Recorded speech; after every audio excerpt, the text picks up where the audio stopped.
Madam, a direct connection can be drawn between the policies of the government and the continuing educational backwardness of Muslims.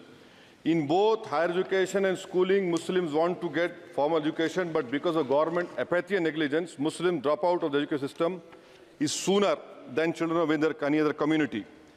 The government UDIC data, madam, covers school education, says that Muslim student representation gradually declines from class 6 onwards and reaching its lowest in class 11 and 12. Enrollment percentage of Muslims dropped from 14.42% upper primary, class 6A, to 10.76% higher education, class 11 and 12. Only 76.37% of Muslim students continue after elementary education as compared to the national average of 81.26. Madam, 28 states have gross GR of 80% for primary education, but only 12 states achieve 80% secondary level. This shows a clear systemic bias against Muslims. Muslim children do not have means to cross beyond primary education, but the government has limited pre-matric and post-matric scholarship class and above. I want to know from the Modi government that does the Muslims of this country have a fundamental right to education under Article 21A or not? Or do you want to make the Muslims, 17 crore Muslim second-class citizens status permanent? Madam, there are 1.7 lakh fewer Muslims pursuing higher education. That was not the case till 2021. You unleashed your ideology on the biggest minority, and that you see that 1.7 lakh fewer Muslims are pursuing higher education today. And I want to give them some bad news and good news for the nation. Those who say that we Muslims don't teach our girls and oppress our women are wrong. I'm quoting data. I can challenge anyone. Muslim girls are enrolled at school level higher than boys. The gender parity index for the rest of the population is 0.93, but for Muslims it is 0.99. The sad fact is that these girls and boys are not prevented from educating themselves because of some evil Muslim men, in inverted commas, but because of crushing poverty and absence of government support. This government education policy talks about universal access to education, ensuring universal literacy in India of 2047. But how can you achieve, sir, if 14% of the population is dropping out of education at primary level? How can you achieve when about 25% of rural youths in the age group of 14 to 18 cannot read a class 2 level text fluently in regional language? And while more than half struggle with division 3-digit by 1-digit problems, a skill usually is expected to achieve in class 3 and 4. Madam, over the years, there has been a shift in momentum towards private schools. Government data indicates a decrease in the share of government schools in the elementary category of 87% in 2006 to 62% in 2022. Maybe the Mughals are responsible for this.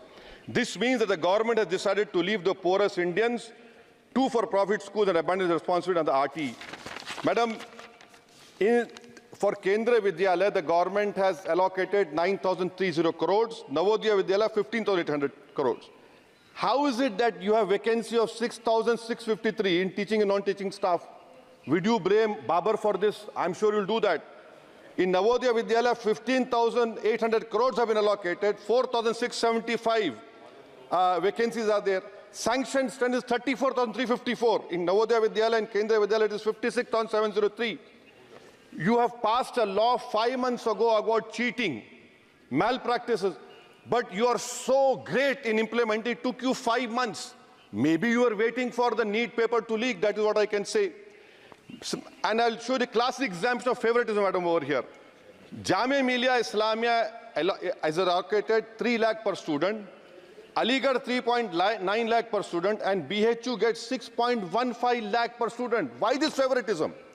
And may I request the Honorable Minister through you, madam, that PM USP 1558 crores have been allocated.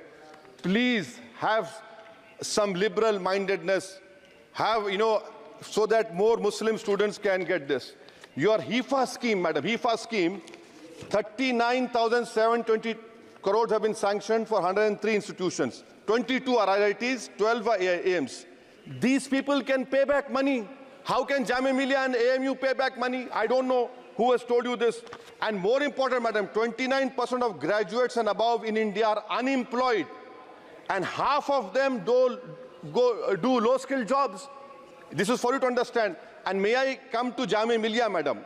Jamia Millia, you have no permanent vice chancellor. Why? Why is it that a registrar is not even qualified to hold that post? Why is it that a standing council is running the Jamia Millia? And please inquire that why 438 crores have been given HIFA, whether competent construction companies have been given or someone has given on the basis of favoritism. How is it, sir, that the present status of 100 years old Jamia Teachers Association, their office has been sealed, their body has been dissolved, there is no funds to run the university, to pay outsourcing staff, to build for building maintenance, no research grant. I demand that registrar and the standing council to be immediately removed. Now, coming to Aligarh Muslim University, there are 1,400 daily. मैं खत्म कर रहा हूँ 2 minute में. AMU daily wage workers are 1,400, temporary 1,559. Why don't you regularize them? And why are you not giving separate funds, Honorable Minister Garu, to the AMU branch at Murshidabad, in Mallapuram, and in Kishanganj? Do you want it to be closed? Madam, as of July 2023, the share of ST OBC in senior professors is even lower. I'm giving you figures, madam. In central universities, there are 66.29 general teaching staff. SC, ST OBC only 30%. NIT 67%. 33% ST OBC. In IIT, 84.5 general category. SC, ST OBC 14%. IIM 86.83%. And in general 11%. Who's responsible, sir? You are running the government 10 years. You are running the 10 years. And lastly, madam, Manani, sir, this complete lastly, NCRT has been given 500 crores. May I dare to say that this government has been distracted with fudging textbooks, teaching propaganda to children. You want me to sit down? You want to sit on record? आप बोलेंगे? जवाब नहीं दे पाओगे, बैठो खामोश तुम. NCRT has removed the reference to Babri Masjid 2002 rights. Why should people not learn from the mistakes of past? Should our children not learn of Gujarat program, massacre of minority Muslims? Those who ignore history mistakes are bound to repeat them. It has made up history and argued Indians don't have migrant DNA. Madam, 1 minute, khatam karo. The truth is DNA shows that there are 4 ways of migration in India. Africa, Iran, Southeast Asia, and Astral pasture of the Aryans. There is scientific consensus on this. May I request the Honourable Minister to you, why do you want to hide the killers of Mahatma Gandhi? Do you want to make Godse a freedom fighter? Let the children know who's a Deshbhakt and why are you trying to protect your organization, ideology organization? Madam, in end, I would appeal to the government to fix your priorities. You need to construct more government schools, improve quality of schooling. You need to make active efforts to reduce dropout rate of Muslims. You have a job cut out for you. Do not waste your time. Do not use school textbooks as battleground for petty ideological quarrels. The future of our children depends on quality of education. May I request the Honourable Minister, concentrate on 14% Muslims. You have the highest dropout rate. This nation, we want it to become Viksit Bharat. But if you keep on unleashing the ideology of hatred, we cannot become Viksit Bharat. Thank you, madam.